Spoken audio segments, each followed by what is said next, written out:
NIST 관련해서 한번 보려고 합니다. 일단 주가를 보면, 월간으로 보면 그래도 연도별로 반응이 있죠. 반응도 있고 전고점을 올해 한번 돌파를 하고 살짝 돌림목 정도에 가고 있습니다. 주간으로 봐도 상승을 좀 하다가 좀 꺾인 부분들이 있습니다. 근데 월간으로 보면 아직 상승이 꺾였다고 보기는 어렵고 21년에 전고점 정도에 도달을 하고 있었습니다. 저점은 한 3,000원대 저점이네요. 한번 이게 한번 보려고 했던 것들은 딴 건 다 좋아요. 이동 비율이 좀 적긴 하고 문배철강, 제가 방송했던 문배철강의 6인이 그 60%를 지분을 가지고 있고, 해당 기업 같은 경우는 바닥 턱파기 공사의 토목자재 리스 및 판매, 골격에 이르는 철학 콘크리트 합성 제품 및 합성 기둥, 합성보 등이 있다.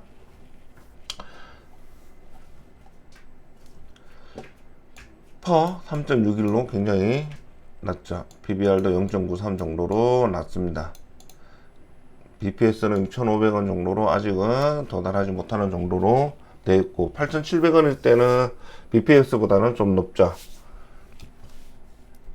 현금은 작년 100원으로 해서 배당 수익률이 1.63% 되어 있습니다. 기존 과거를 보면은 퍼가 9.8배까지 올라간 적은 있고 2.6배에서 올라가는 모습을 보이고 있습니다. 지금은 2.6배에서 5.배 사이에 있는 중간으로 3.61 정도로 가지고 있는 부분들이고, 저점은 2.61배 정도 되지 않을까 이렇게 생각됩니다. 이유는 일단 이 기업이 적자 기업은 아니단 말이죠.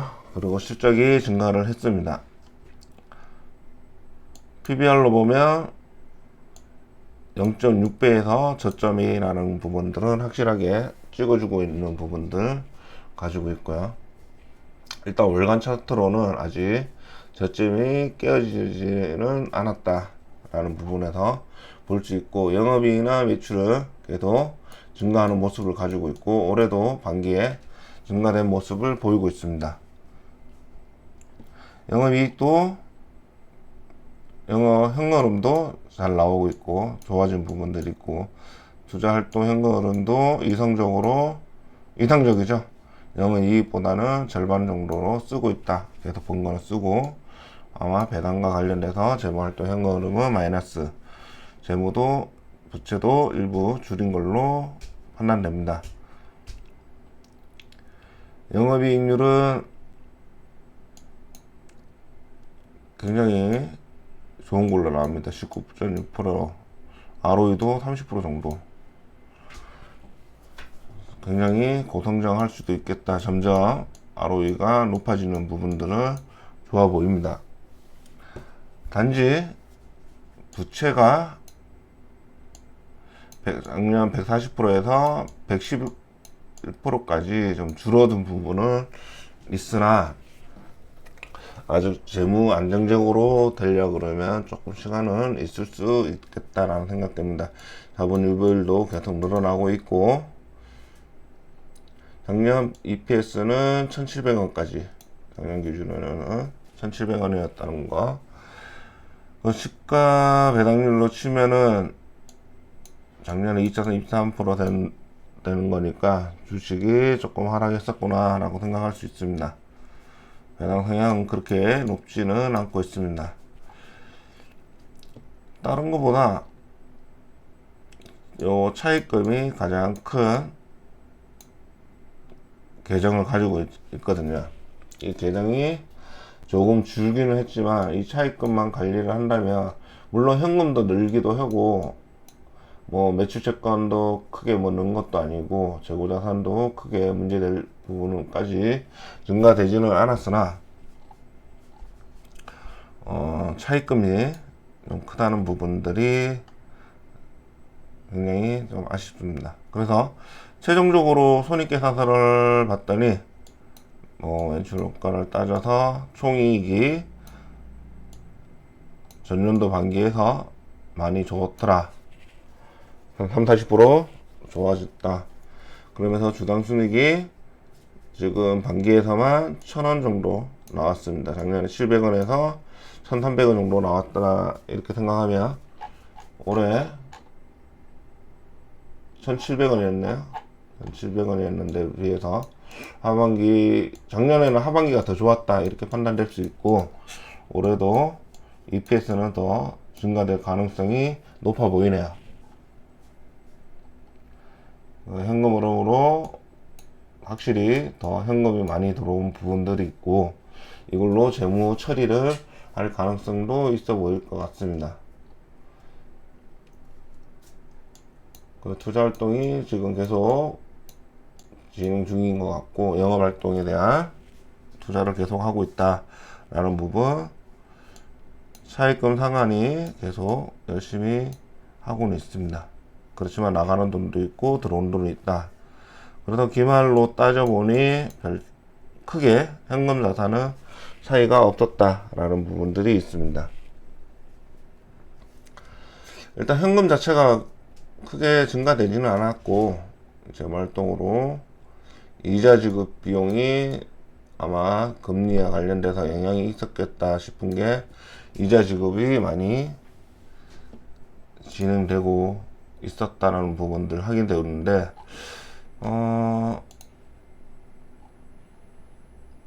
이자 보상 비율을 한번 볼까요? 어느 정도. 올해 성장이 좋았기 때문에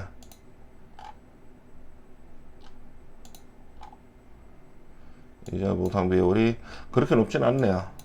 대출을 해가지고 나오는 부분에 작년에 14배 정도로 올라온 부분들이 있긴 있는데, 올해는 더 나은 부분이라 좀 더 차입금을 가지고 좀 더 높은 이익을 가져갈까 하는 것도 약간 영업이익이나 순이익이 높은 걸로 봤을 때는 그것도 욕심인 것 같고요. 매입 채무는 많이 늘어 있는 부분들, 일단 수요가 좀 있다 해서 원자재를 많이 사용하는 거 아닌가, 미리 매입을 하는 거 아닌가 생각하고 있고, 리스용 강제의 판매 관련돼서 손실을 기타 충당 부채로 증가됐다. 요거 하나 빼고 77억 정도가 충당 부채를 일단은 쌓아놨다 라는 부분들.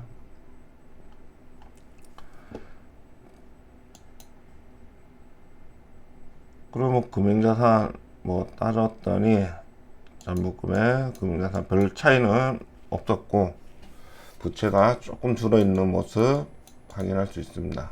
금융자산 실제 가지고 있는 부분들은 증가된 부분들이 있고, 금융부채는 조금 줄어있는 모습.